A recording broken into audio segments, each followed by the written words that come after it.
Good morning dear students. आज हम total internal reflection के बारे में पढ़ेंगे।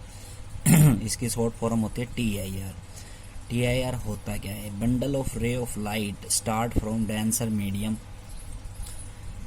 इन which some of partially rays are reflected.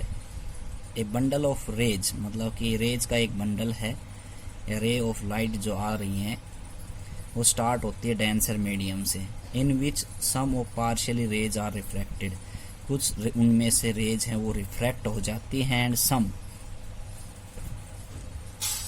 Of partially rays are reflected into the same medium.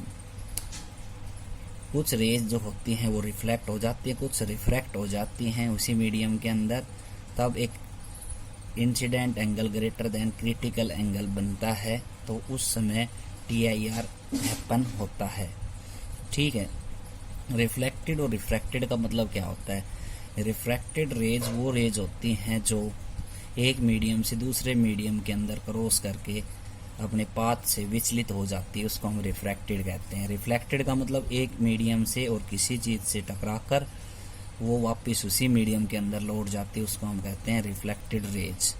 तो denser medium से start होती हैं TIR के अंदर और कुछ रिफ्रैक्टेड हो जाती हैं, कुछ रिफ्लेक्टेड हो जाती हैं। तब incident angle greater than critical angle बनता है, उसको हम TIR कहते हैं। तो देखो ये कुछ रेज हमने दिखा रखे हैं डेंसर मीडियम के अंदर। डेंसर और रेयर मीडियम का मतलब क्या होता है? जो रेयर मीडियम है एयर है और डेंसर मीडियम है कोई जैसे गिलास है, रूम है, वाटर है। ठीक है। तो डेंसर मीडियम से हमने एक रेज स्टार्ट की वो पॉइंट से और वो सीधे रिफ्रैक्ट होके निकल गई। दूसरी रेज स्टार्ट की हमने, वो कुछ एंगल के ऊपर रिफ्रैक्ट हो गई, तो उनमें बनने वाले इंसिडेंट एंगल और रिफ्रैक्टेड एंगल्स दिखा रखे हैं हमने। फिर एक रेज स्टार्ट हुई वो पॉइंट से और वो और ज़्यादा रिफ्रैक्ट हो गई। और कुछ रेज ये है जो पैरेलल टू मीडिया के साथ निकल गई और यहाँ पे जो एंगल बनेगा वो 90 डिग्री का एंगल बनता है। और कुछ रेज है जो इस मीडिया के साथ, इस सरफेस के साथ टकरा कर वापस उसी मीडियम के अंदर लौट जाती हैं। यहाँ पे I is greater than C रहता है। तो इस केस में I is less than C है, इस केस में I is equal to C है और इस केस में I is greater than C है। तो यहाँ पे क्या होता है? TIR टेक प्लेस होता है।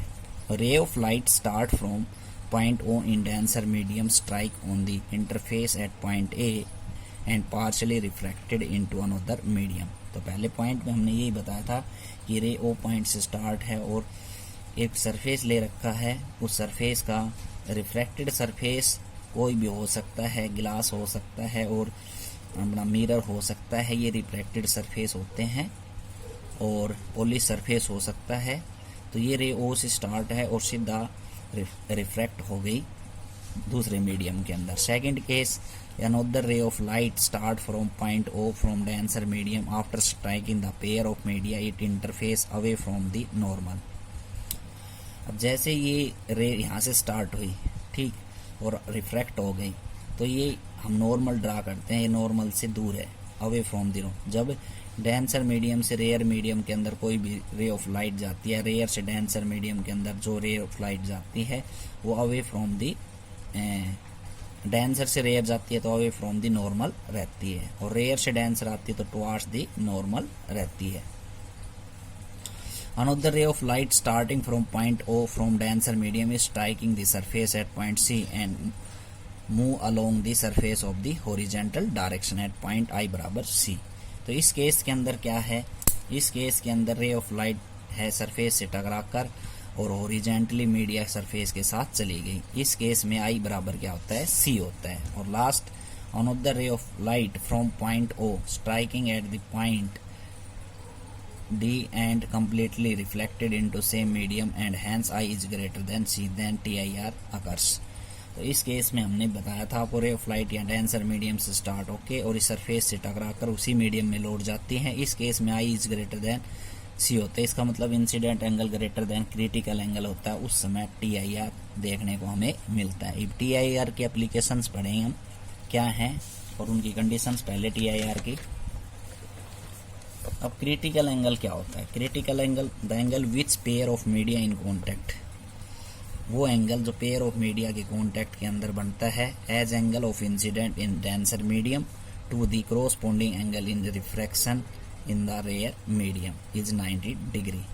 इंसिडेंट जो एंगल पेयर ऑफ मीडिया के कॉन्टैक्ट में आने से बनता है वो एंगल डेंसर मीडियम से इंसिडेंट रे के द्वारा टू द कोरोस्पोंडिंग एंगल बनता है रिफ्रैक्शन के द्वारा रेयर मीडियम के अंदर, और वो 90 डिग्री का होता है, उसको हम क्रिटिकल एंगल कहते हैं।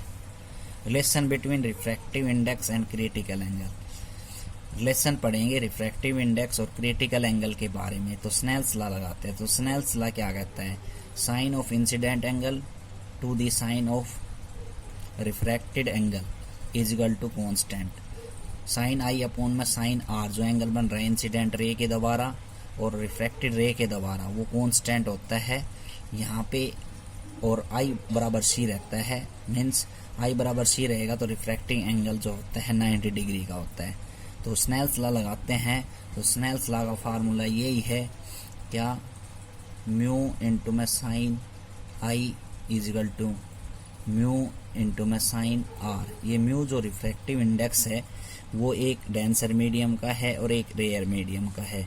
तो म्यू बी हमने ले लिया denser medium, sine I is equal to mu a ले लिया एयर मीडियम के अंदर, रेयर मीडियम के अंदर इन साइन आर। इंसिडेंट एंगल और रिफ्रैक्टिव एंगल आपस में बराबर होते हैं। ये हमें रिफ्रैक्शन के लॉ के बारे में, रिफ्रैक्शन का जब लॉ पढ़ते हैं उसमें बताते हैं साइन आई बराबर साइन आर होता है।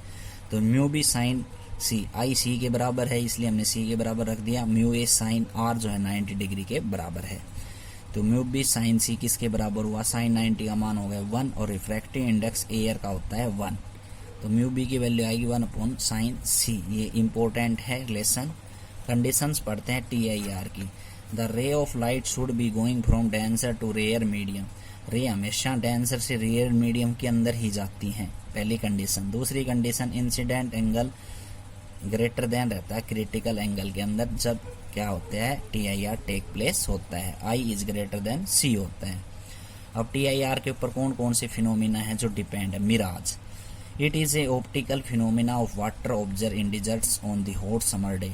गर्मियों के दिन हम ये फिनोमिना जो है ऑब्जर्व कर सकते हैं हॉट डिजर्ट्स, मतलब कि रेतीले मैदानों के अंदर हमें वाटर सीन होता है, दिखाई देता है। A inverted image of an object such as tree on the, एक उल्टी इमेज दिखाई देती है जैसे पेड़ की। Bank of pond of the water, तालाब के नजदीक पेड़ की उल्टी इमेज दिखाई देती है। कैसे, on A hot summer day temperature of air near the surface of the earth is maximum. गर्मियों के दिन टेम्परेचर एयर का सरफेस के पास ज़्यादा रहता है, अर्थ के सरफेस के पास। Upper layer of the air है डिक्रीजिंग टेम्परेचर, ऊपर की एयर के अंदर जो टेम्परेचर रहता है वो कम रहता है। A ray of light from the top of a tree goes from denser to rare medium. जब ray of light denser medium से रेयर मीडियम की तरफ जाती हैं, bending away from the normal, तो नॉर्मल से अवे रहती हैं। एट ए पर्टिकुलर लेयर, एक लेयर ऐसी आती है when angle of incidence becomes greater than critical angle. तो एक लेयर के अंदर क्या होता है, incident angle greater than critical angle होता है, तो TIR टेक प्लेस होता है। और इन्वर्टेड इमेज ट्री की हमें पॉन्ड की तालाब के अंदर दिखाई देती है। जैसे कि आप डायग्राम देख सकते हो, सरफेस के पास जो एयर है वो क्या होती है, हैवी रहती है, और टेम्परेचर क्या रहता है, ज़्यादा रहता है। और नियर द सरफेस टेम्परेचर क्या रहता है, ज़्यादा अर्थ के पास। ठीक, अपर लेयर के पास टेम्परेचर कम होता चला जाता है, एयर लाइट होती चली जाती है। तो जैसे ही हम यहाँ ऑब्जर्व देख रहे हैं तो ये रे ऑफ लाइट आई हमारी, ठीक है, तो डेंसर से रेयर मीडियम में, तो ये band away from the normal होती चली जाती हैं।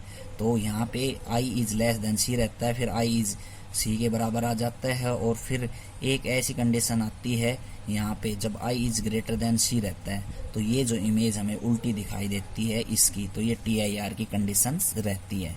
दूसरी एप्लीकेशन क्या है, brilliance of diamond. It is due to TIR of light for the diamond in air 2.24 देखो ये भी TIR की वजह से होता है, ब्रिलियंस मतलब कि डायमंड का चमकना भी TIR फिनोमिना की वजह से होता है। जब रे ऑफ लाइट जब इसके अंदर एंटर्स करती है डायमंड्स के अंदर, ठीक, फेस के ऊपर गिरती है, डायमंड के फेस के ऊपर रे ऑफ लाइट, तो एंगल ग्रेटर देन 24.4 रहता है। देयरफॉर इट सफर्स मल्टीपल, मतलब कि जब रे ऑफ लाइट जाती हैं तो वो मल्टीपल उनके अंदर रिफ्रैक्शन होता है, और रिफ्रैक्शन होने की वजह से तो एक आई इज ग्रेटर देन सी बनता है। जो एंगल हमने पीछे दिखा रखा उस सी से क्या है वो कम है, तो आई इज ग्रेटर देन सी रहेगा। तो जो रेज उसके अंदर एंटर कर गई डायमंड के अंदर वो उसी के अंदर रह जाती हैं, और आई इज ग्रेटर देन सी बनता है। उसकी वजह से जो डायमंड है वो चमकता है। ऑप्टिकल फाइबर का फिनोमिना भी किसकी वजह से होता है? TIR की वजह से। These are used a guided medium for a transmitted of optical signal over a long distance. Optical जो फाइबर्स यूज किए जाते हैं वो guide medium transmissions, optical signals जो हैं उन इस मीडियम के द्वारा ट्रांसमिट किए जाते हैं लॉन्ग डिस्टेंस के अंदर। वर्किंग क्या है? ऑप्टिकल फाइबर फिनोमिना TIR के ऊपर टेक प्लेस होता है। तो लाइट इंसिडेंट होती है एक वन एज के अंदर, जैसे वन एज के अंदर फाइबर के अंदर एंटर हो गई, रिफ्लेक्ट हुई, रिफ्लेक्ट होके फिर वो दोबारा से रिफ्लेक्ट होती है और इसी मीडियम के अंदर फिर आउट बाहर निकल जाती हैं। तो इस दौरान क्या होता है? I is greater than C angle बनते हैं, जिसकी वजह से TIR टेक प्लेस होता है। ऑप्टिकल फाइबर के यूज क्या है? टेलीकम्युनिकेशन सिस्टम के अंदर ये फाइबर्स यूज किए जाते हैं सिग्नल्स ट्रांसमिट करने के लिए, और मेडिकल इंस्ट्रूमेंट के मैन्युफैक्चरिंग के लिए ऑप्टिकल फाइबर्स का यूज किया जाता है। तो आज के लिए इतना ही, आगे कल पढ़ेंगे। Thank you.